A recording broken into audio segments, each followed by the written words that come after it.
Ma mère a appelé, et m'a dit que j'avais 48 heures, pour quitter la maison dont j'avais hérité, car elle appartenait désormais à ma sœur. Je suis restée silencieuse, et j'ai rassemblé des documents légaux. Quand ils se sont pointés, la police les attendait. Je pensais avoir ma vie bien en main. En tant qu'avocate accomplie à Boston, je ne m'attendais vraiment pas à recevoir cet appel dévastateur de ma mère.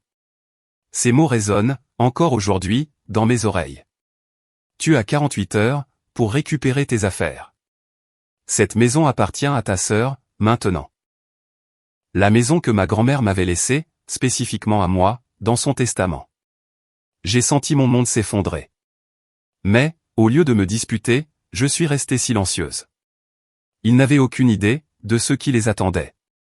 Pour comprendre pourquoi cette trahison m'a blessé si profondément, il faut connaître l'histoire de la maison et la relation que j'entretenais avec ma grand-mère. La maison se trouve, paisiblement, dans une rue calme de la banlieue de Boston, avec son porche enveloppant et ses volets bleus, que ma grand-mère Hélène et moi avions peints ensemble, quand j'avais 12 ans. Construite en 1920, elle possède encore ses parquets d'origine en bois massif, un grand escalier sur lequel je glissais étant enfant, et une cuisine dotée d'une baie vitrée, qui donne sur un jardin, fleuri de pivoines chaque printemps. Mais, bien au-delà de sa beauté physique, cette maison représente le seul véritable foyer que j'ai jamais connu. Pendant que mes parents étaient occupés à gravir les échelons de l'entreprise, ma grand-mère, elle, m'élevait.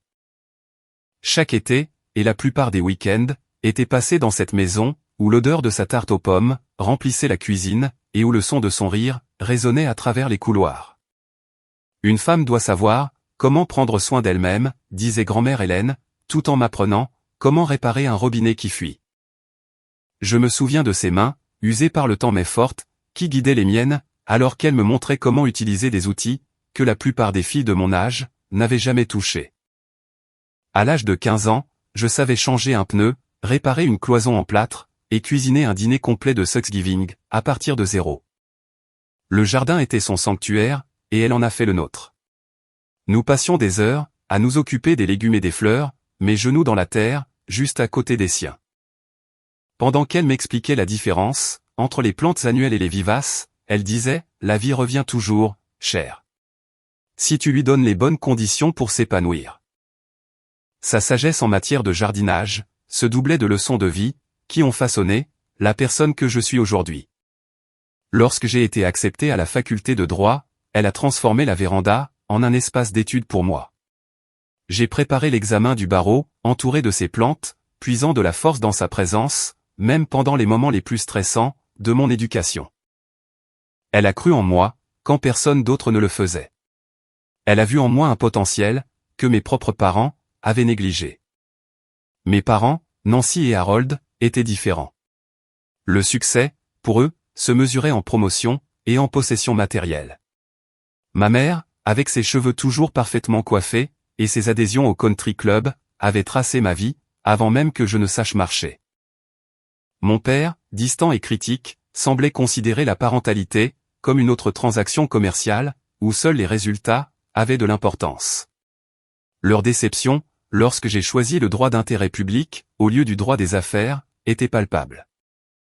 Toute cette éducation gâchée, avait dit ma mère. Et puis il y avait ma sœur Stéphanie, de 4 ans ma cadette, et infiniment plus disposée à suivre le chemin tracé par nos parents.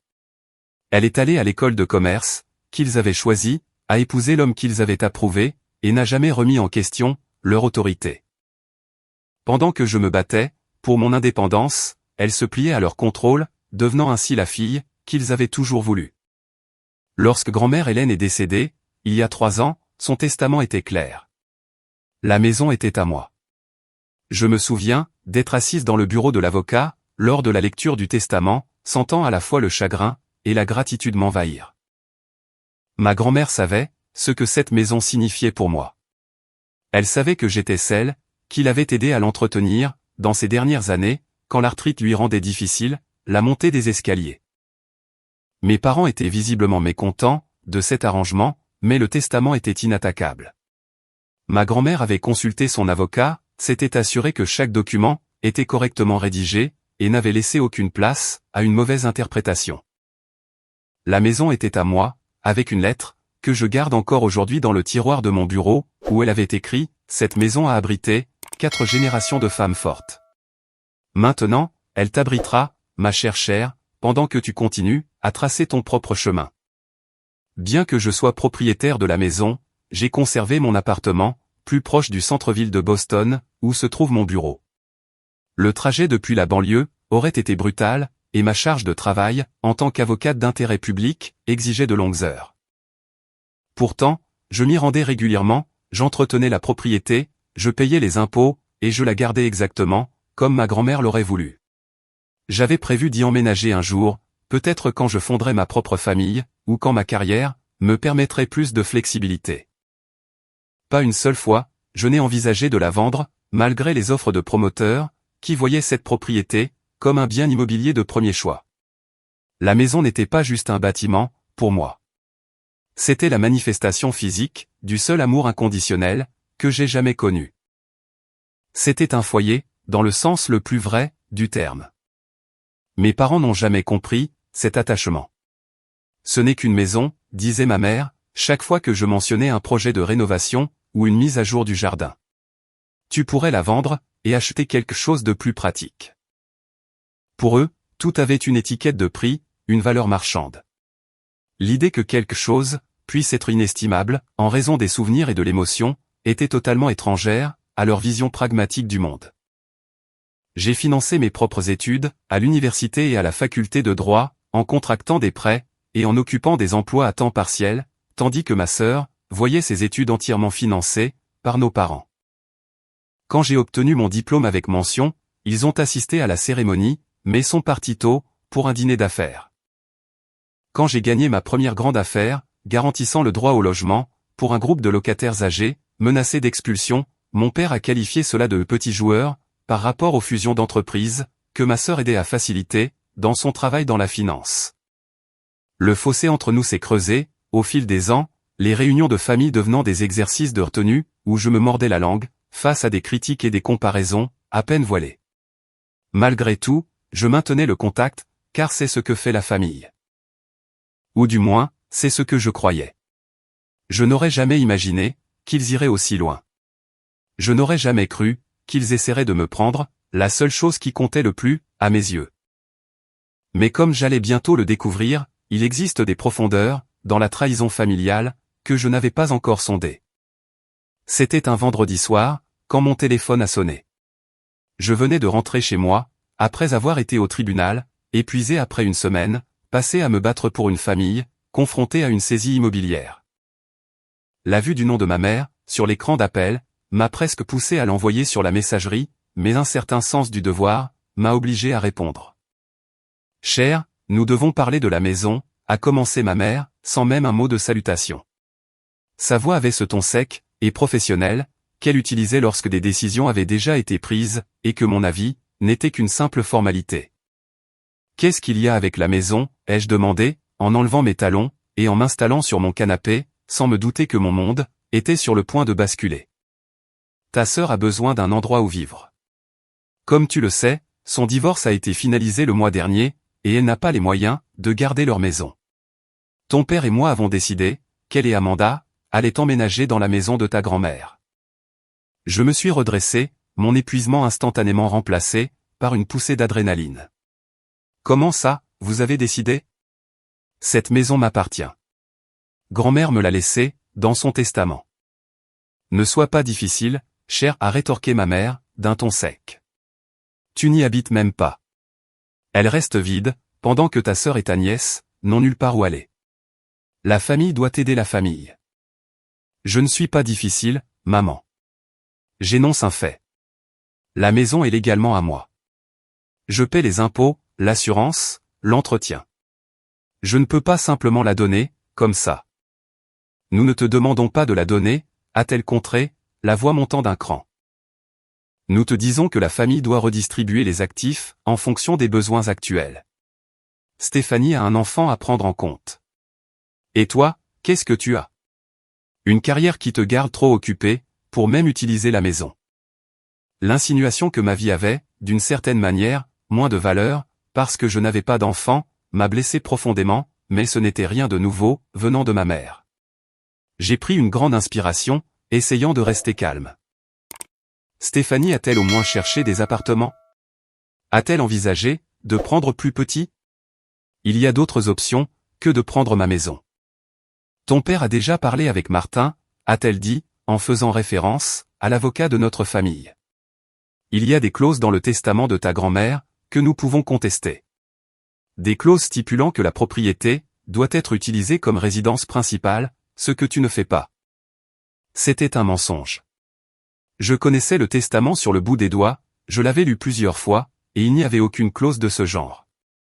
Ma grand-mère m'avait laissé la maison, sans aucune condition. Maman, ce n'est pas vrai. Le testament est clair. La maison est à moi, sans condition. Ne me dis pas ce qui est vrai et ce qui ne l'est pas, cher. Sa voix avait atteint cette hauteur stridente qui signalait la fin de toute discussion rationnelle. Tu as toujours été égoïste, pensant toujours à toi-même, au lieu de penser à la famille. Ta sœur a besoin de cette maison, pour elle et Amanda. Tu as 48 heures, pour récupérer tous les objets personnels, que tu souhaites garder là-bas. Après ça, Stéphanie emménage. Avant même que je puisse répondre, j'ai entendu la voix de mon père, en arrière-plan. Il devait écouter la conversation, sur un autre poste. Cher, ce n'est pas négociable. La décision a été prise. Stéphanie a plus besoin de la maison que toi. Il s'agit de faire ce qui est juste, pour la famille. Mais, papa, ce n'est pas légal. Vous ne pouvez pas décider, comme ça, de donner ma propriété. Nous le pouvons, et nous l'avons fait, a-t-il répondu froidement. Martin prépare les papiers, en ce moment même. Si tu te bats contre ça, tu ne feras que blesser ta sœur et ta nièce. Est-ce vraiment ce que tu veux? Priver un enfant d'un foyer stable, juste parce que tu t'accroches à des sentiments? La manipulation était tellement transparente, et pourtant, toujours efficace, pour me faire douter de moi-même, un instant. Étais-je en train d'être égoïste? Non, ai-je réalisé. Il ne s'agissait pas d'égoïsme. Il s'agissait de justice, de respecter les dernières volontés de ma grand-mère, et de me défendre, au sein d'une famille, qui m'avait toujours rabaissé. J'ai besoin de parler avec Martin directement, ai-je dit, essayant de gagner du temps. Il est absent pour le week-end, a répondu mon père, beaucoup trop rapidement. Les papiers seront prêts lundi, mais Stéphanie doit emménager avant. Ta mère t'a déjà dit, 48 heures, cher. Sois raisonnable, pour une fois dans ta vie. L'appel s'est terminé brusquement, me laissant fixer mon téléphone, avec incrédulité. Dans les minutes qui ont suivi, il a vibré, annonçant un SMS de Stéphanie. Je sais que c'est difficile pour toi, mais j'ai vraiment besoin de ça, en ce moment. Amanda et moi n'avons nulle part ailleurs où aller. Maman et papa ont dit que tu n'utilisais jamais la maison. De toute façon. Je promets que j'en prendrai bien soin. Je t'aiderai à déménager tes affaires ce week-end, si tu veux. La fausse sympathie, couplée à la présomption que l'affaire était déjà pliée, a fait bouillir mon sang. J'ai essayé d'appeler Martin, notre avocat de famille, mais comme mon père l'avait dit, son bureau était fermé pour le week-end. J'ai appelé son téléphone portable, qui est tombé directement sur la messagerie. Soit il était vraiment indisponible, soit on lui avait donné l'ordre de ne pas me parler.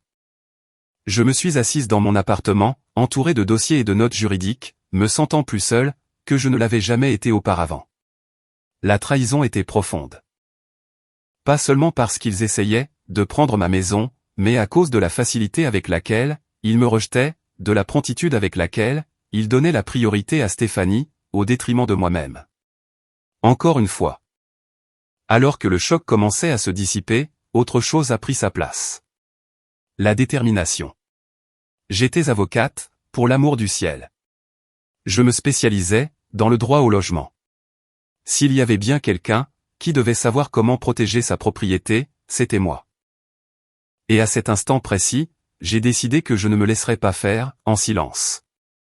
Je n'allais pas céder l'héritage de ma grand-mère, sans me battre. Le temps était compté, avec ses 48 heures, mais ils n'avaient aucune idée de la personne à laquelle ils avaient affaire. En tant qu'avocate spécialisée dans le droit au logement, je savais exactement que ce que ma famille tentait de faire était totalement illégal. Il n'y avait aucune zone grise ici, aucune faille juridique qu'ils pourraient exploiter. La maison m'appartenait, en toute légitimité, quoi que mes parents puissent prétendre, au sujet d'exigences de résidence inexistantes, dans le testament. Je savais aussi, que les affaires familiales pouvaient se compliquer rapidement, surtout lorsque les émotions, et les manipulations, étaient à leur paroxysme. J'ai passé cette nuit-là, à la table de ma cuisine, mon ordinateur portable ouvert, passant en revue chaque document lié à la maison, l'acte de propriété, le testament, les registres des impôts fonciers, les polices d'assurance, absolument tout. J'ai créé un dossier numérique, organisant toute la documentation par ordre chronologique, construisant ce qui serait, essentiellement, mon dossier juridique, si cette affaire allait jusqu'au tribunal, ce qui, j'en étais de plus en plus certaine, n'arriverait pas. À minuit, j'ai envoyé un email à Jackie, une collègue spécialisée en droit des successions, lui expliquant la situation, et lui demandant son avis professionnel. À 1h du matin, elle avait déjà répondu, confirmant ce que je savais déjà. Mes parents n'avaient aucun fondement légal, sur lequel s'appuyer. Elle m'a également averti, que s'ils obtenaient un accès physique à la maison, et y installaient Stéphanie, cela pourrait créer une situation chaotique, qui pourrait nécessiter, une procédure d'expulsion formelle, pour être résolue. Ne les laisse pas mettre un pied dans la porte, avait-elle écrit, littéralement. J'ai hoché la tête, formulant déjà un plan dans mon esprit. À 2h du matin, j'avais défini une stratégie complète, accompagnée d'un calendrier, minute par minute, pour les 48 prochaines heures. J'aurais besoin de travailler rapidement, avec détermination, et sans révéler mes cartes, à ma famille. La première chose que j'ai faite, samedi matin, a été d'appeler un serrurier, qui proposait des services d'urgence, le week-end. J'ai expliqué que j'étais la propriétaire, et que j'avais besoin que toutes les serrures soient changées, immédiatement, pour des raisons de sécurité. J'ai fixé le rendez-vous à 9h du matin, et j'ai proposé de payer un supplément, pour ce service urgent. Ensuite, j'ai contacté une entreprise de sécurité, qu'un client m'avait recommandé, après avoir gagné son procès pour son logement. Ils étaient spécialisés, dans le déploiement rapide de systèmes de sécurité domestique, y compris des caméras, dotées de capacités de surveillance à distance. Ils pouvaient installer un système de base, dès le samedi après-midi, avec la possibilité, de l'améliorer par la suite. J'ai ensuite appelé mon ami Thomas, qui était officier de police, dans la banlieue où se trouvait, la maison de ma grand-mère. J'ai expliqué la situation, et je lui ai demandé, s'il pouvait être présent, dimanche soir, lorsque ma famille essaierait probablement, de faire emménager Stéphanie. Il a accepté sans hésitation, disant qu'il amènerait un collègue, ainsi que les formulaires relatifs, à la documentation de la propriété, ce qui leur permettrait d'intervenir, en cas de besoin. Les problèmes de sécurité immédiats étant réglés, j'ai tourné mon attention, vers l'aspect juridique. J'ai rédigé une lettre de mise en demeure, destinée à mes parents et à Stéphanie, déclarant clairement, que j'étais propriétaire du bien, et que je refusais, de les laisser en prendre possession. J'ai également préparé, une requête d'urgence, pour une ordonnance restrictive temporaire, que je pourrais déposer à la première heure, lundi matin, si cela s'avérait nécessaire. À midi le samedi, je conduisais vers la maison de ma grand-mère, la détermination coulant, à flot, dans mes veines. J'avais emballé plusieurs bacs de rangement, dans ma voiture, pour récupérer les objets de famille les plus précieux, et les souvenirs irremplaçables.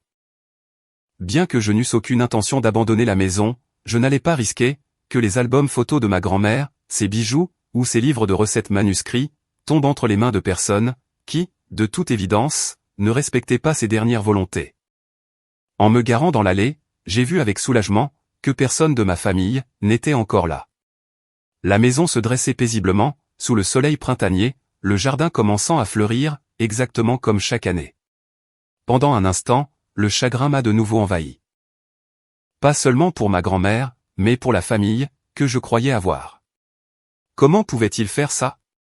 Comment pouvait-il essayer de prendre, le seul endroit où je m'étais senti, vraiment aimé et en sécurité? Le serrurier est arrivé ponctuellement, à 9h, et en l'espace d'une heure, chaque porte extérieure avait une nouvelle serrure. J'avais choisi un système d'entrée à clavier, pour la porte principale, ce qui me permettrait, d'accorder ou de révoquer l'accès à distance, et de suivre qui entrait, et à quel moment.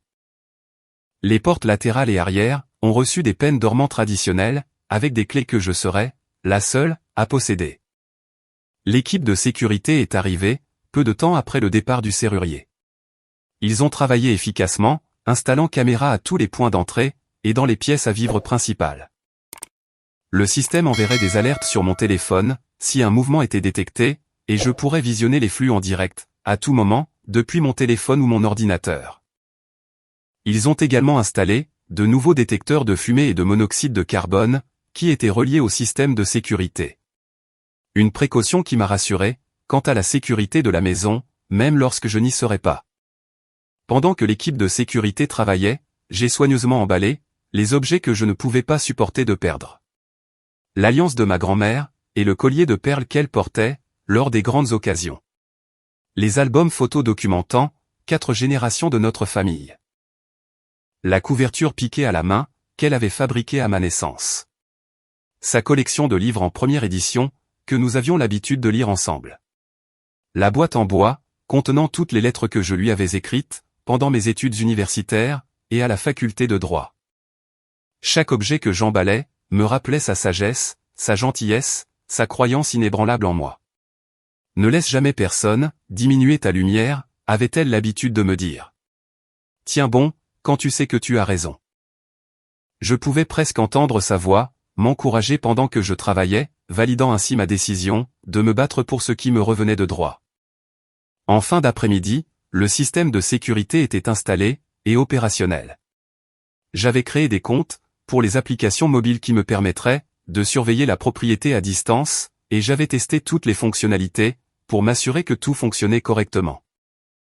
Le technicien m'a expliqué l'ensemble du système, une dernière fois avant de partir, s'assurant que je me sentais à l'aise, avec chaque aspect de son fonctionnement. Juste au moment où je m'apprêtais à partir, mon téléphone a sonné. C'était Stéphanie.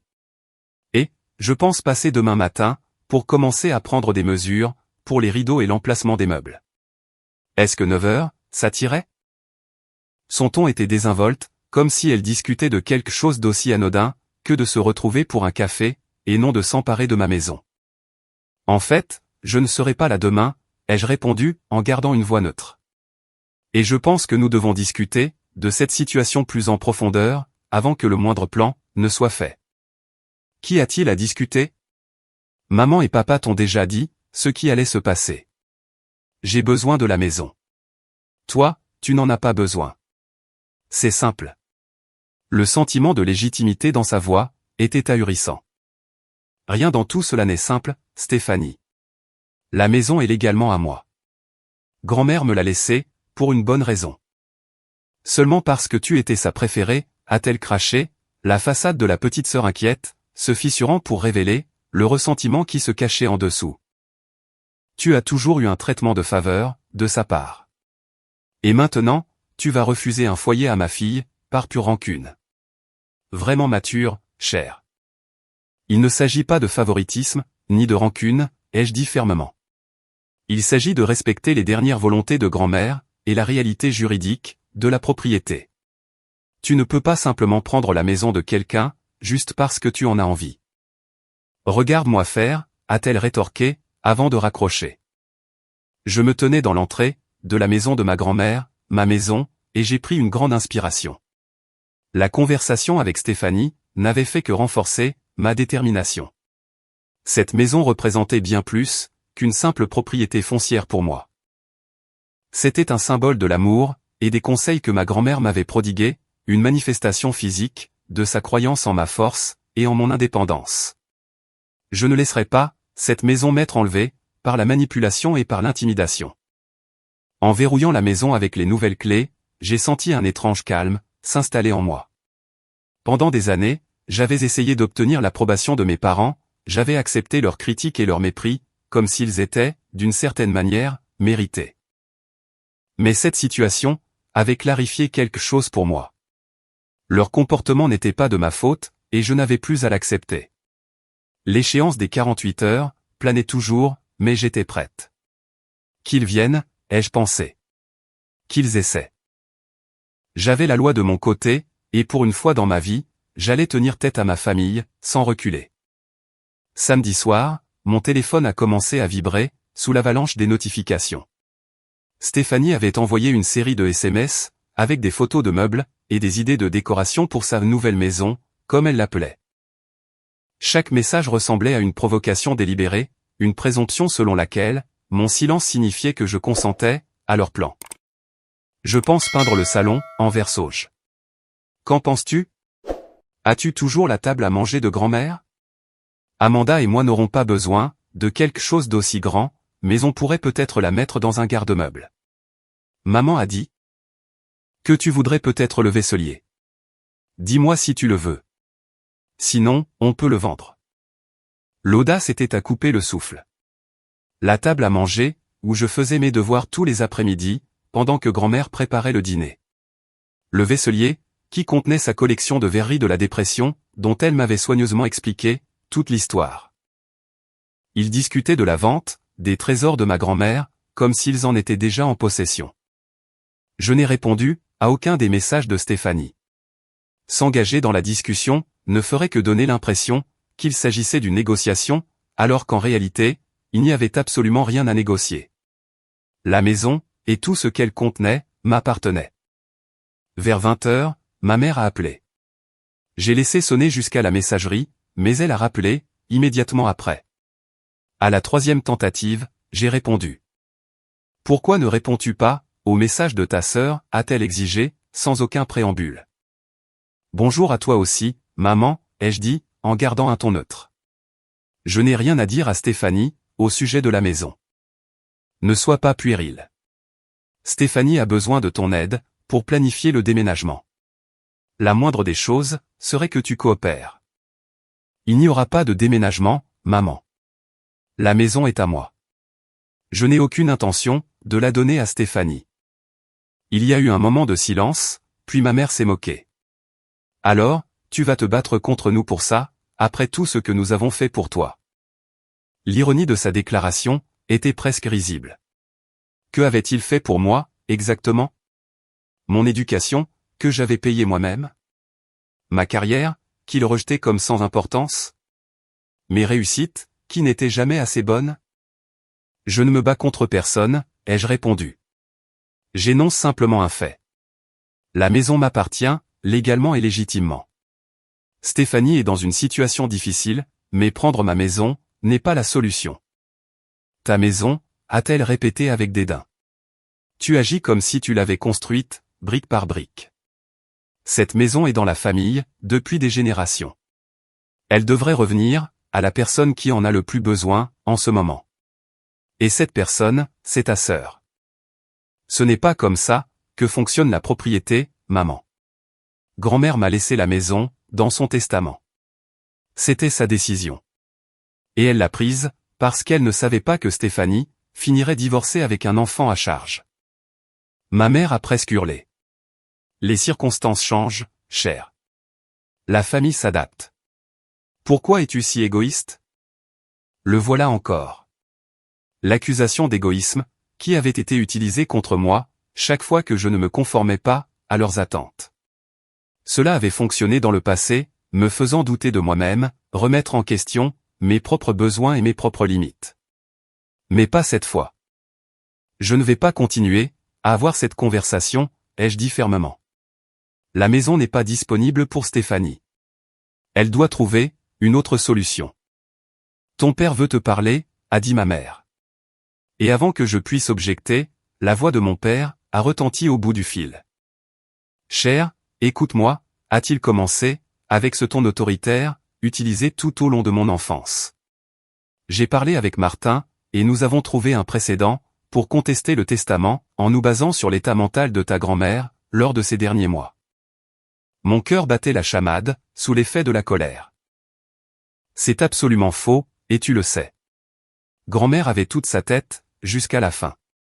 N'importe quel médecin le confirmerait, tout comme ses partenaires de bridge réguliers, et les bénévoles avec qui elle travaillait, à la bibliothèque. Tu menaces de salir sa mémoire. Pour obtenir ce que tu veux. C'est bas, même pour toi. Je ne menace rien du tout, a-t-il dit froidement. Je te dis ce qui va se passer, si tu continues à être déraisonnable. Se battre sera coûteux, chronophage, et embarrassant pour toutes les personnes impliquées. Est-ce vraiment ce que tu veux?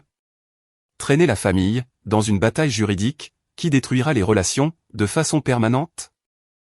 Tu as l'air de me confondre, avec quelqu'un qui se laisse intimider, par des procédures judiciaires, ai-je répondu, mes instincts d'avocate reprenant le dessus. Ce n'est pas mon cas, papa. Je sais exactement ce qui se passerait, si tu essayais de contester le testament, et ça n'irait pas dans ton sens. Mais tu as raison sur une chose. Cette situation est en train de détruire nos relations. Bien que ce ne soit pas de la manière que tu sous-entends. Le dimanche matin a apporté un nouveau déluge de communication et un email de mon père, avec une pièce jointe, censée être un accord familial, concernant la réaffectation temporaire de la maison à Stéphanie. Le document était, au mieux, amateur, et au pire, un non-sens juridique absolu. Pourtant, il était présenté avec la confiance de quelqu'un habitué à voir ses déclarations acceptées, sans la moindre question. À la mi-journée, des membres de la famille élargie avaient, je ne sais comment, été entraînés dans la mêlée. La sœur de ma mère m'a appelé, pour me dire que je devais faire ce qui est juste, pour Stéphanie et Amanda.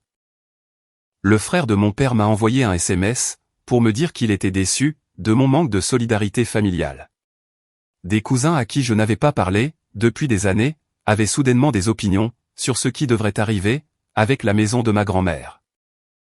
C'était comme si ma famille avait lancé une campagne à grande échelle, pour faire pression sur moi, afin de me soumettre.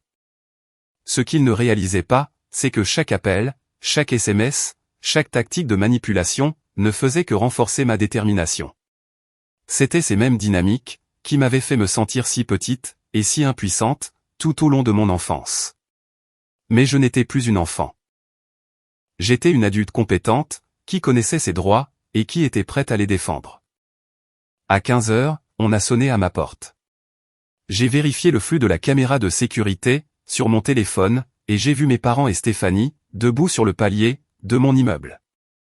Je leur ai ouvert, me préparant mentalement, à la confrontation. Lorsqu'ils sont entrés dans mon appartement, j'ai immédiatement pu deviner leur stratégie. Ma mère arborait une expression de déception blessée. Mon père portait un dossier, qui contenait sans doute d'autres documents juridiques douteux. Stéphanie avait amené Amanda, utilisant ma nièce de 5 ans, comme un pion émotionnel. Nous voulions parler en personne, a commencé ma mère, comme s'il s'agissait d'une visite familiale normale. Crever l'abcès, avant demain. Il n'y a pas d'abcès à crever, ai-je répondu, sans même leur proposer de s'asseoir. La maison n'est pas disponible, pour Stéphanie. Elle doit prendre d'autres dispositions. Tante chère, est-ce qu'on va habiter dans la maison avec la grande balançoire, a demandé Amanda innocemment, manifestement briefée, pour jouer sur ma corde sensible. Avant que je puisse répondre, Stéphanie est intervenue. Oui, ma chérie. La maison que l'arrière-grand-mère voulait que nous ayons. Ce mensonge éhonté m'a fait bouillir le sang, mais j'ai gardé mon sang-froid. Amanda, mon cœur, est-ce que tu aimerais regarder quelque chose sur ma tablette, pendant que les adultes parlent? Je lui ai tendu ma tablette, avec une application pour enfants ouverte, et elle l'a joyeusement emportée sur le canapé, ce qui l'a, de fait, retiré de leur tentative de manipulation. C'était inutile, a sifflé Stéphanie. Ce qui est inutile, c'est d'utiliser une enfant, comme un bouclier émotionnel, ai-je répliqué. Ça ne va pas marcher. Rien de tout cela. Ni la culpabilisation, ni les menaces, ni la campagne de pression familiale. La maison m'appartient, légalement et moralement. Je ne me laisserai pas intimider, pour la céder. Nous ne t'intimidons pas, a insisté mon père, en ouvrant son dossier. Nous essayons de trouver une solution raisonnable à une crise familiale. Stéphanie n'a nulle part où aller. Ce n'est tout simplement pas vrai, ai-je répondu. Elle a des options. Des appartements, des maisons plus petites, des locations temporaires. Boston propose des logements, dans toutes les gammes de prix. Tu t'entends parler, est intervenue ma mère. Suggérer que ta sœur et ta nièce vivent dans un appartement exigu, alors qu'il y a une maison en parfait état, qui reste vide. Une maison qui m'appartient, ai-je souligné. Ma maison, ma propriété, ma décision. Ton égoïsme est incroyable, a craché Stéphanie. Tu n'utilises même pas la maison. Tu la gardes comme une sorte de sanctuaire, parce que grand-mère t'aimait plus que moi. Pendant ce temps, ma fille et moi, nous pourrions vraiment en faire un foyer. La façon dont tu ramènes tout à toi est vraiment remarquable, Stéphanie, ai-je répondu, en gardant mon calme. Il ne s'agit pas de savoir qui grand-mère aimait le plus. Il s'agit de respecter ses volontés et la réalité juridique de la propriété. Mon père a fait glisser un document sur mon comptoir. Ceci est un avis officiel de notre intention de contester le testament si tu ne coopères pas. Martin a déjà commencé à préparer les papiers. J'ai jeté un coup d'œil au document, le reconnaissant immédiatement comme étant, pour l'essentiel, dénué de sens. Il n'avait aucune valeur juridique, pas d'entête officielle, et même pas de véritable signature d'un avocat. C'était un coup de bluff, conçu pour intimider quelqu'un, n'ayant aucune connaissance juridique. Cela ne vaut même pas le papier sur lequel c'est imprimé, ai-je dit, en lui repoussant le document. Et si Martin est réellement impliqué dans cette machination, il devrait mieux savoir ce qu'il fait. Tenter de m'escroquer ma propriété pourrait entraîner pour lui de graves conséquences professionnelles. Tu menaces notre avocat de famille maintenant, a demandé ma mère, incrédule. J'énonce des faits, les jeux corrigés. Tout comme j'énonce le fait que la maison est à moi, qu'elle le restera, et qu'elle ne sera pas disponible pour que Stéphanie y emménage, ni demain, ni aucun autre jour. La tension dans la pièce était palpable. Mon père, peu habitué à ce qu'on remette en question son autorité, a pris une teinte de rouge alarmante.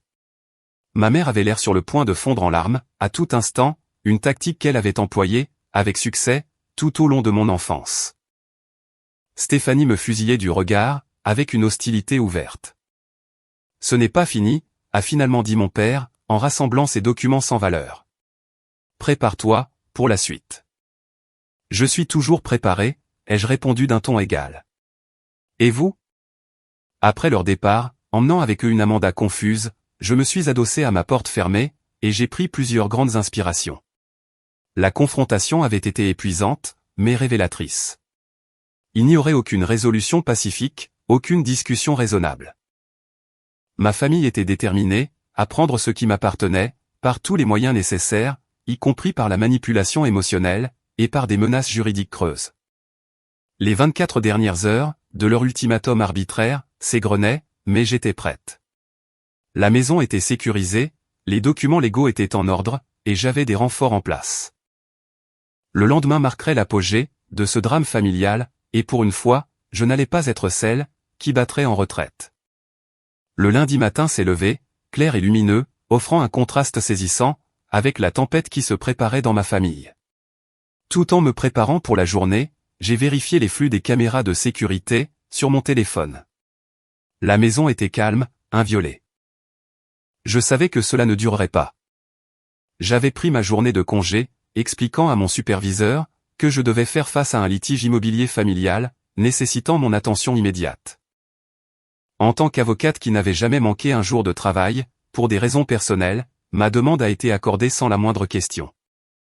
À 9 heures, j'étais garé au bout de la rue, de la maison de ma grand-mère, dans un endroit offrant une vue dégagée sur l'allée, mais où ma voiture ne serait pas immédiatement reconnaissable. J'avais une pile de documents juridiques, sur le siège passager, l'acte de propriété, le testament de ma grand-mère, la lettre de son avocat, confirmant ma propriété inconditionnelle, et l'ordonnance restrictive que j'avais déposée à la première heure, ce matin-là, qui m'avait été accordée. En urgence, en raison de la menace évidente, d'entrer par effraction. Thomas, mon ami policier, m'avait envoyé un SMS, pour me confirmer que son partenaire et lui, seraient disponibles à partir de 10 heures. L'heure à laquelle je m'attendais à ce que ma famille passe à l'action. L'entreprise de sécurité avait également affecté un représentant, pour surveiller les flux des caméras à distance, et m'alerter de toute activité. À 9h30, mon téléphone a vibré, signalant une alerte du système de sécurité. Mouvement détecté, à l'avant de la maison. J'ai ouvert l'application, pour voir mon père marcher autour du périmètre, regardant par les fenêtres, et testant les poignées de porte. Les trouvant verrouillés, il a passé un appel téléphonique, gesticulant avec animation. Je ne pouvais pas entendre ce qu'il disait, mais son langage corporel trahissait sa frustration et sa colère. 20 minutes plus tard, un camion de déménagement est arrivé, suivi du SUV de ma mère, avec Stéphanie sur le siège passager. Mon père s'est approché d'eux, et je pouvais les voir, avoir une discussion animée, vraisemblablement au sujet des portes verrouillées. Stéphanie est sortie de la voiture, a marché d'un pas décidé jusqu'à la porte d'entrée, et a essayé sa clé, l'air confuse, lorsqu'elle a réalisé qu'elle ne fonctionnait pas. C'était le moment. J'ai envoyé un SMS à Thomas, pour lui dire qu'il était l'heure. Puis, j'ai démarré ma voiture, et j'ai parcouru la courte distance jusqu'à la maison, me garant directement dans l'allée, derrière le camion de déménagement, le bloquant ainsi de manière efficace. En sortant de ma voiture, 3 visages se sont tournés vers moi, empreints de surprise. Ma mère s'est reprise la première. « Tu as finalement décidé, de te montrer et de faire ce qu'il fallait », a-t-elle dit, la voix dégoulinante de sarcasme. « Je suis ici pour m'assurer, que ce qu'il faut faire, soit fait », ai-je répondu calmement, alors que la voiture de patrouille de Thomas, se garait le long du trottoir. Son partenaire, l'officier Rivera, et lui-même, sont sortis et se sont approchés, de notre groupe. « Que se passe-t-il ici ?» a exigé mon père, se redressant de toute sa hauteur. L'homme d'affaires autoritaire, toujours habitué à intimider les autres. Mademoiselle Warren nous a demandé d'être présents, pendant qu'elle s'occupe, d'une potentielle situation d'intrusion, a expliqué Thomas de manière professionnelle, ne laissant aucunement paraître, que nous étions amis. Intrusion, s'est indignée Stéphanie. Nous sommes sa famille, bon sang. Cette propriété appartient à Cher Warren, a déclaré l'officier Rivera, regardant la documentation que je lui avais fournie plus tôt. Et elle n'a accordé la permission à personne, de pénétrer sur les lieux. C'est ridicule, a balbutié ma mère. Cher, renvoie ses agents immédiatement. C'est une affaire de famille. Une affaire de famille impliquant une tentative de s'emparer illégalement, de ma propriété, ai-je clarifié. C'est pourquoi j'ai également demandé, et obtenu, une ordonnance restrictive temporaire, interdisant à chacun de vous, d'entrer sur les lieux, sans ma permission écrite et expresse. J'ai tendu des copies, de l'ordonnance restrictive, à chacun d'eux, les regardant parcourir le document juridique, avec une incrédulité croissante. Tu as obtenu une ordonnance restrictive, contre ta propre famille, a demandé Stéphanie, sa voix s'élevant presque jusqu'au cri. As-tu perdu la tête? Au contraire, ai-je répondu. Je pense plus clairement, que je ne l'ai fait depuis des années. Cette maison m'appartient. Grand-mère me l'a laissée dans son testament. Vous n'avez aucun droit légal, d'y emménager, peu importe ce que maman et papa, ont pu te dire. Mon père, qui avait lu attentivement l'ordonnance restrictive, a levé les yeux, les plissant avec colère. Cela ne tiendra pas. J'ai appelé Martin ce matin, et il prépare les documents, pour contester le testament. Vraiment, ai-je demandé en sortant mon téléphone. C'est intéressant, parce que j'ai parlé moi-même à Martin, il y a 1 heure. Voudriez-vous entendre, ce qu'il avait à dire? J'ai appuyé sur lecture, pour diffuser l'enregistrement, que j'avais fait, en toute légalité, de ma conversation avec notre avocat de famille. Pour que les choses soient claires, mademoiselle Warren, je n'ai jamais conseillé à la famille Warren, qu'il y avait des motifs pour contester, le testament d'Hélène Warren. Le testament est juridiquement solide, et Cher Warren est l'unique et légitime propriétaire de la propriété située au 42 rue Maple. Je n'ai préparé, ni ne préparerai, de documents contestant ce fait. Si Harold ou Nancy Warren ont prétendu le contraire, ils ont déformé mon avis professionnel et mes services. Le visage de mon père s'est vidé de ses couleurs, pendant que l'enregistrement jouait. Ma mère a regardé de lui vers moi, dans la plus grande confusion, tandis que Stéphanie restait figée. La réalité de la situation commençait enfin à s'imposer. « Tu as menti », a demandé ma mère à mon père, d'une toute petite voix. Martin n'a jamais dit que nous pouvions contester le testament. Il était juste trop prudent, a fanfaronné mon père, mais toute confiance avait déserté sa voix. Il y a d'autres avocats qui prendraient l'affaire. Aucun avocat digne de ce nom, suis-je intervenu. Le testament est inattaquable. Grand-mère avait toute sa tête. Le document a été correctement exécuté, et il n'y a aucune condition ou clause qui permettrait un transfert de propriété, dans ces circonstances. Et alors, qu'est-ce qu'on fait maintenant, a demandé Stéphanie, les larmes lui montant aux yeux. Amanda et moi, n'avons nulle part où aller. Nous avons rendu notre appartement. Nos affaires sont dans ce camion. L'espace d'un instant, j'ai ressenti une once de compassion. Ma sœur était peut-être manipulatrice, et convaincue que tout lui était dû, mais elle était aussi une mère, essayant de subvenir aux besoins de son enfant. Cependant, cela ne lui donnait pas le droit de prendre ce qui m'appartenait. Tu as des options, Stéphanie, ai-je dit, avec un peu plus de douceur. Il y a des locations à court terme disponibles. Je peux te fournir une liste, mais cette maison ne fait pas partie de tes options. Après tout ce que nous avons fait pour toi, a commencé ma mère, retombant sur son refrain préféré. C'est comme ça que tu nous rembourses. En nous humiliant, devant la police, et en laissant ta sœur et ta nièce, à la rue. Elles ne sont pas à la rue, à cause de moi, ai-je déclaré fermement. Elles sont à la rue, parce que vous leur avez promis, quelque chose que vous n'aviez pas le droit de donner. C'est vous, qui avez créé cette situation. Pas moi. Mon père, toujours pragmatique, lorsqu'il était acculé dans un coin, a finalement semblé accepter la réalité de la situation. On s'en va, a-t-il dit à ma mère et à Stéphanie. Ce n'est ni le moment, ni l'endroit. Mais, et toutes nos affaires, a protesté Stéphanie, en montrant le camion de déménagement. Alors, trouve un endroit où les mettre, a-t-il répondu sèchement. Viens. Alors qu'il se tournait pour partir, l'officier Rivera a pris la parole. Pour que ce soit bien clair, l'ordonnance restrictive vous interdit d'entrer sur la propriété sans l'autorisation écrite de mademoiselle Warren. Toute tentative en ce sens entraînerait des conséquences juridiques immédiates. Nous avons compris, a dit mon père avec raideur, guidant ma sœur en pleurs vers le SUV de ma mère. Alors qu'il s'éloignait, le camion de déménagement les suivant, après que j'ai déplacé ma voiture, j'ai ressenti un mélange complexe d'émotions diverses. Du soulagement que mon plan ait fonctionné, de la tristesse pour les dommages irréparables causés aux relations familiales, de la colère face aux extrémités auxquelles ils avaient été prêts à aller. Mais surtout, je ressentais un profond sentiment de paix. J'avais tenu bon, protégé ce qui m'appartenait de droit, et brisé le cycle de manipulation qui avait défini la dynamique de ma famille pendant bien trop longtemps. Thomas s'est approché de moi, alors que son partenaire retournait à la voiture de patrouille. « Tu vas bien ?» a-t-il demandé doucement. « Je vais mieux que bien », ai-je répondu, en levant les yeux vers la maison de ma grand-mère. Ma maison. Debout, solide et inchangée, malgré la tempête qui venait de passer. Pour la première fois depuis longtemps, je pense que je suis exactement là où j'ai besoin d'être.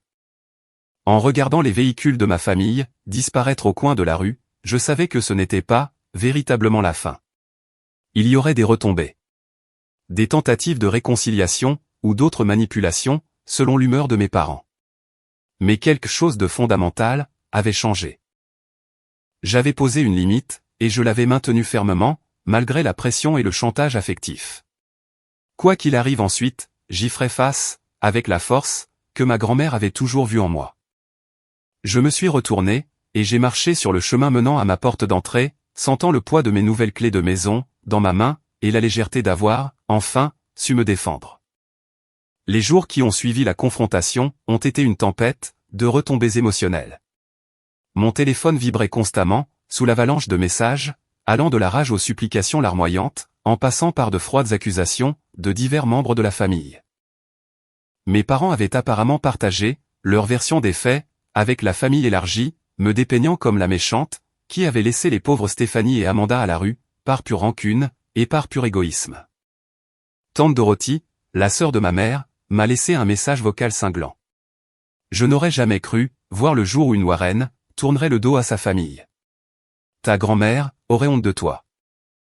L'ironie du fait qu'ils invoquaient le nom de ma grand-mère pour me pousser à aller contre ses volontés explicites ne m'a pas échappé. Mon cousin Jack, dont j'avais toujours été proche, m'a envoyé un SMS pour me demander si j'allais bien et s'il pouvait entendre ma version des faits.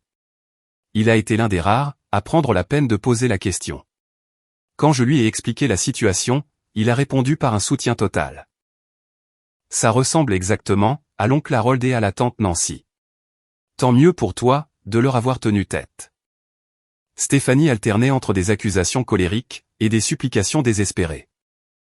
Tu as tout gâché, disait un de ses textos, suivi des heures plus tard par « S'il te plaît, cher.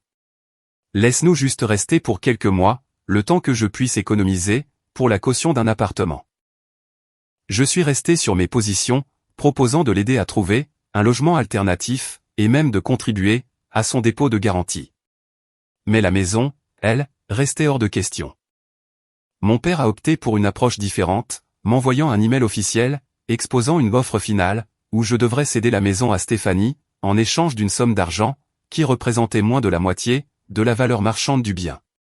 Je n'ai même pas pris la peine, de répondre. La maison n'était pas à vendre, à quelque prix que ce soit. Par une connaissance commune, j'ai appris que Stéphanie et Amanda avaient temporairement emménagé, dans la maison d'amis de mes parents.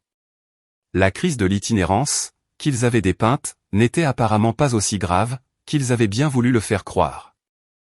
Cette révélation ne m'a pas surprise, mais elle a renforcé ma décision, de rester ferme. Une semaine après la confrontation, j'ai reçu un email inattendu de Martin, notre avocat de famille. Il s'excusait d'avoir été pris au milieu du conflit, et avait joint plusieurs documents, qui m'ont choqué au plus profond de moi. Dans un souci de transparence, et d'éthique professionnelle, écrivait-il, je me sens obligé, de partager ces communications avec vous. Vos parents m'ont consulté, pour contester le testament de votre grand-mère, non pas après le divorce de Stéphanie, comme ils l'ont prétendu, mais il y a 3 ans. Immédiatement après le décès, de votre grand-mère. J'ai refusé de participer à l'époque, tout comme j'ai refusé aujourd'hui, mais je pense que vous devriez être au courant de leurs intentions de longue date. Les emails joints révélaient un plan calculé, qui était en marche, depuis des années. Mes parents avaient cherché un moyen de récupérer la maison depuis le moment même où ma grand-mère était décédée. Ils avaient consulté plusieurs avocats, qui leur avaient tous dit qu'ils n'avaient aucun dossier solide. La situation récente, avec le divorce de Stéphanie, n'était qu'un prétexte commode pour exécuter un plan qu'ils avaient, en réalité, élaboré depuis le début. Je me suis assise à la table de ma cuisine, lisant les emails avec un sentiment de trahison de plus en plus grand. Il ne s'agissait pas d'une décision impulsive, prise par souci du bien-être de Stéphanie. C'était un stratagème délibéré, à long terme, pour bafouer les volontés de ma grand-mère, et prendre ce qu'elle m'avait, explicitement, laissé. Un email de mon père, adressé à un avocat qui avait apparemment refusé de prendre l'affaire, était particulièrement révélateur, la maison est dans notre famille, depuis des générations. La décision de ma mère, de la laisser à Cher, plutôt que de nous permettre de déterminer sa meilleure utilisation au sein de la famille, était myope, et guidée par les émotions. Nous devons corriger cette erreur. L'arrogance et le sentiment d'avoir tous les droits, contenus dans ces mots, ont cristallisé quelque chose en moi. Il n'avait jamais été question des besoins de Stéphanie. Il était question de contrôle. Mes parents ne pouvaient pas accepter que ma grand-mère ait pris une décision avec laquelle ils étaient en désaccord. Ils ne pouvaient pas tolérer qu'elle m'ait donné quelque chose de valeur, sans leur approbation ni leur avis. J'ai fait suivre les emails à Jackie, mon amie avocate en succession, pour lui demander son évaluation professionnelle. Sa réponse a été sans appel, cela frôle le complot, en vue de commettre une fraude. Si tu le voulais, tu pourrais probablement déposer des plaintes éthiques, contre tout avocat, ayant participé à ce stratagème. Au minimum, tu as maintenant une documentation, qui détruirait toute tentative future de contester le testament. La révélation m'a laissé sous le choc, mais en même temps, étrangement libéré. Pendant des années, j'avais essayé d'obtenir l'approbation de mes parents. J'avais douté de moi, quand ils me critiquaient. Je m'étais demandé si leur préférence évidente, pour Stéphanie, n'était pas, d'une manière ou d'une autre, de ma faute. Maintenant, je pouvais voir la dynamique, pour ce qu'elle était réellement. Un schéma de contrôle, de manipulation, et d'amour conditionnel, qui n'avait absolument rien à voir avec ma propre valeur, en tant que personne. J'ai décidé de chercher une aide professionnelle, pour assimiler ces prises de conscience. La thérapeute que j'ai trouvée, était spécialisée dans les traumatismes familiaux, et m'a aidé à voir les schémas qui avaient façonné notre dynamique familiale pendant des décennies. Elle m'a introduit à des concepts comme l'enfant en or et le bouc émissaire, les systèmes familiaux narcissiques, et la manipulation émotionnelle, mettant ainsi des mots sur des expériences que j'avais vécues sans jamais les comprendre pleinement. Votre grand-mère semble avoir été la seule influence saine dans votre vie, a-t-elle observé au cours d'une séance. Elle a reconnu votre valeur, et a voulu vous protéger, en vous donnant quelque chose qu'on ne pourrait pas vous enlever. En défendant son don, vous honorez non seulement ses volontés, mais aussi l'amour saint qu'elle représentait. Ces mots ont résonné profondément en moi. Ma grand-mère avait été différente de mes parents, dans tous les aspects qui comptaient. Là où ils étaient critiques, elle était d'un grand soutien. Là où ils retenaient leur approbation, elle donnait son amour sans compter. Là où ils me voyaient comme un reflet d'eux-mêmes, elle me voyait comme une personne à part entière, avec son propre chemin à suivre. Au fil des semaines, le déluge de communication de ma famille a progressivement ralenti. Ma mère a tenté une autre stratégie, m'appelant pour m'inviter avec désinvolture, au dîner du dimanche, comme si de rien n'était. Nous avons tous été sous pression, a-t-elle dit. Laissons ces désagréments derrière nous, et allons de l'avant, en tant que famille. J'ai décliné l'invitation. Je ne suis pas prête pour ça, lui ai-je répondu. Honnêtement, ce qui s'est passé n'était pas un simple malentendu ou un moment de stress. C'était une tentative calculée, de prendre quelque chose qui m'appartient de plein droit, et j'ai besoin de temps pour digérer cette trahison. Tu as toujours été si dramatique, a-t-elle soupiré, retombant dans son habitude familière, de balayer mes sentiments. Les désaccords familiaux arrivent. Tu dois apprendre à pardonner, et à oublier. Ce n'était pas un désaccord, maman. C'était une campagne organisée, pour me soutirer ma propriété, avec son lot de mensonges, de manipulations et de chantage affectif. Ce n'est pas quelque chose que je peux simplement oublier, autour d'un rôti du dimanche. La conversation s'est mal terminée, mais je me suis sentie plus forte, pour avoir su maintenir ma limite. Dans le passé, j'aurais capitulé, j'aurais accepté d'aller de l'avant sans aucune résolution, j'aurais accepté leur version de la réalité, au détriment de ma propre expérience. Mais plus maintenant. Pendant ce temps, j'ai commencé à passer plus de temps, à la maison de ma grand-mère. Ma maison. J'ai vidé la chambre d'amis, que j'avais utilisée quand j'étais adolescente, et j'ai commencé à y passer plusieurs nuits, par semaine. Le trajet jusqu'à mon bureau était plus long, mais la paix que je ressentais, entre ces murs, valait bien ce temps de trajet supplémentaire. J'ai entretenu le jardin, comme ma grand-mère me l'avait appris, observant avec satisfaction, les plantes vivaces, qu'elle avait plantées des années auparavant, percer à nouveau le sol, dans leur éternel cycle de renaissance.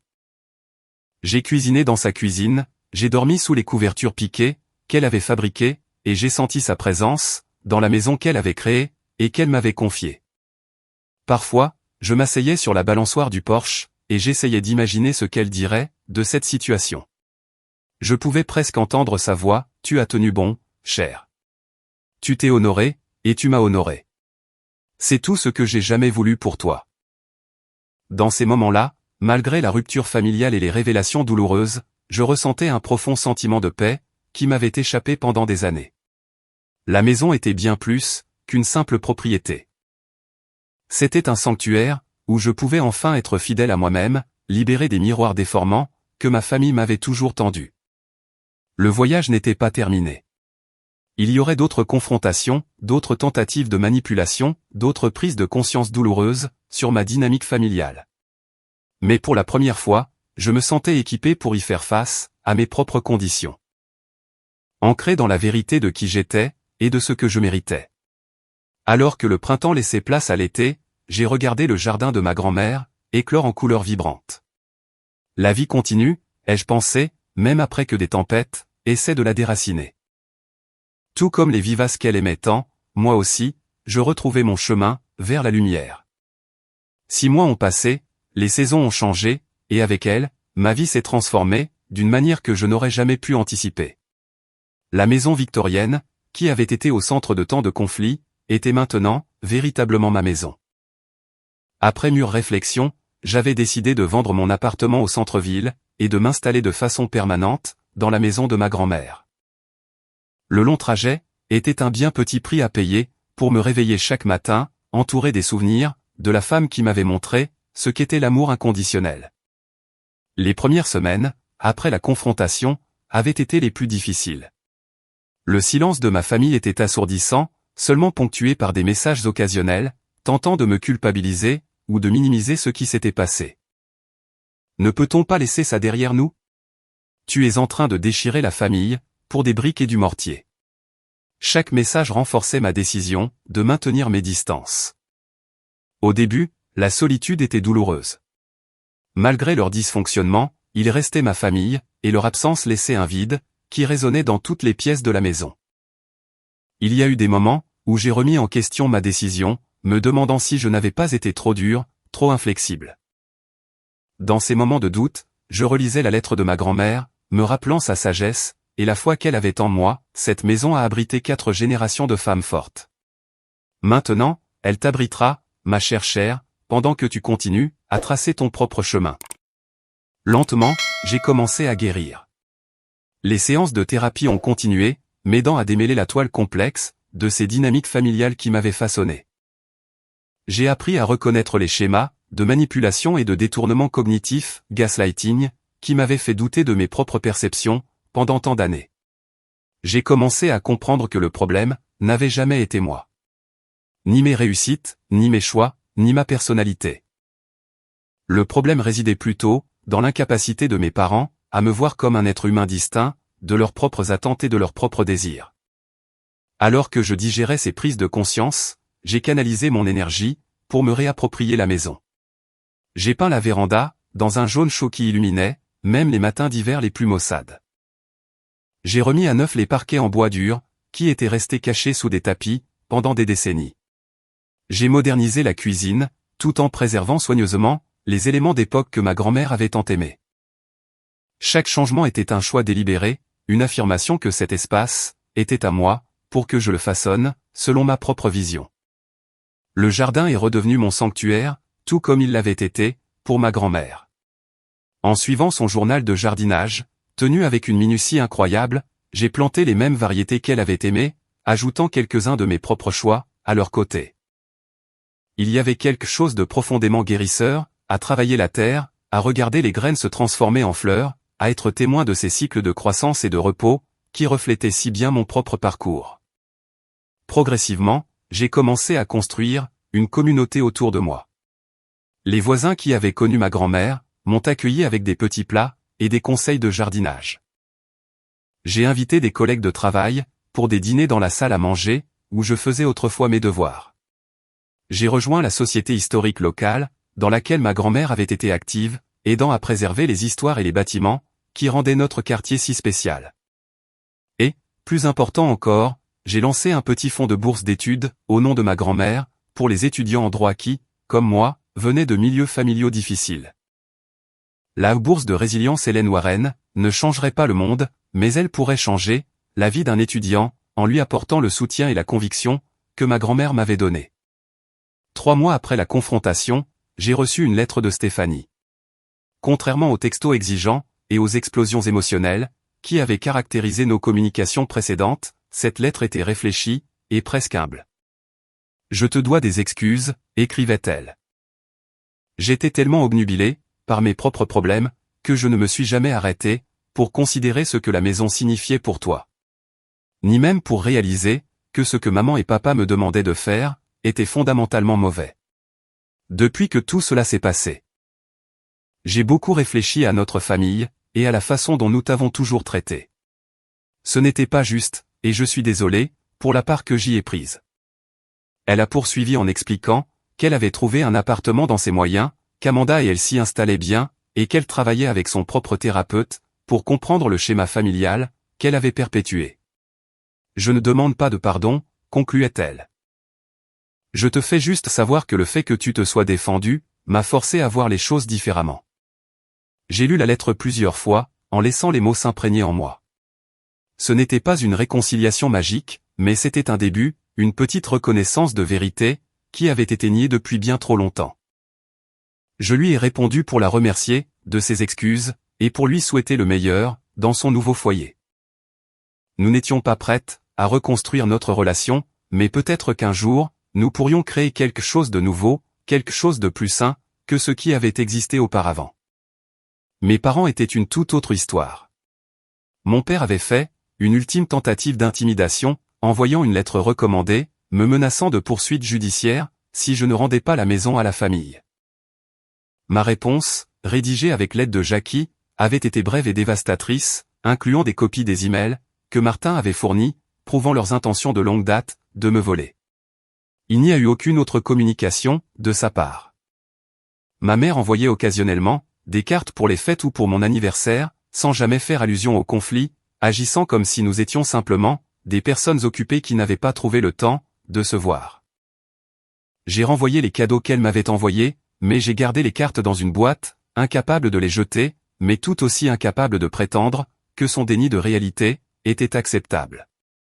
La leçon la plus difficile avait été d'accepter que la famille ne signifie pas toujours l'amour inconditionnel ou le soutien. Parfois, les relations familiales sont les plus conditionnelles de toutes, exigeant conformité et soumission, en échange d'un sentiment d'appartenance. Reconnaître cette vérité avait été douloureux, mais en fin de compte, libérateur. Je pouvais arrêter d'essayer de gagner une approbation qui ne me serait jamais donnée librement. Arrêter de me contorsionner pour me conformer à des attentes qui n'avaient jamais été conçues pour mon bonheur. À la place, je me suis concentré sur la construction de connexions basées sur le respect mutuel et sur une véritable affection. Les amis qui m'avaient soutenu pendant la crise, les collègues qui avaient couvert ma charge de travail pendant mon absence, les voisins qui m'avaient accueilli à bras ouverts. Ce sont ces personnes qui ont formé ma famille choisie, désormais liée non pas par le sang, mais par le choix, et par des valeurs partagées. Exactement 6 mois, jour pour jour après la confrontation, j'ai organisé une fête dans le jardin. Les pivoines étaient en pleine floraison. Le temps était parfait, et la maison n'avait jamais été aussi belle. En regardant mes invités, profiter de l'espace, riant et discutant parmi les fleurs que ma grand-mère avait plantées, j'ai ressenti sa présence avec force. Comme si elle était là, approuvant la scène d'un signe de tête. Plus tard, alors que le crépuscule tombait, et que le dernier invité partait, je me suis assise seule, sur la balançoire du porche, écoutant les grincements familiers de la vieille maison, qui s'installait pour la nuit. La douleur n'avait pas complètement disparu. Le deuil des relations familiales, que j'avais perdues, ou peut-être, que je n'avais jamais vraiment eu, ferait toujours partie de moi. Mais à côté de cela, se trouvait un profond sentiment de paix. Celui d'avoir honoré, à la fois l'héritage de ma grand-mère, et ma propre valeur. La maison se dressait solidement autour de moi, m'abritant, tout comme elle avait abrité, des générations de femmes avant moi. En la protégeant, j'avais appris à me protéger moi-même, à établir des limites qui préservent ma dignité et ma tranquillité d'esprit. En me battant pour ce qui m'appartenait de droit, j'avais découvert des forces dont j'ignorais l'existence. Parfois, la famille que nous choisissons devient plus importante que la famille dans laquelle nous sommes nés. Ma grand-mère m'a appris à me tenir droite face à l'injustice. Et en honorant son foyer, j'ai finalement appris à m'honorer moi-même. Avez-vous déjà eu à tenir tête à des membres de votre famille qui ont essayé de profiter de vous? Partagez votre histoire dans les commentaires ci-dessous. Si vous avez apprécié ce parcours sur l'établissement de limites et la découverte de sa propre force, n'hésitez pas à aimer la vidéo, à vous abonner, et à la partager avec quelqu'un qui aurait besoin d'entendre ce message. Rappelez-vous, parfois la chose la plus aimante que vous puissiez faire pour vous-même est de dire non à ceux qui ne respectent pas vos limites. Merci de m'avoir écouté, et puissiez-vous trouver le courage de protéger ce qui compte le plus pour vous.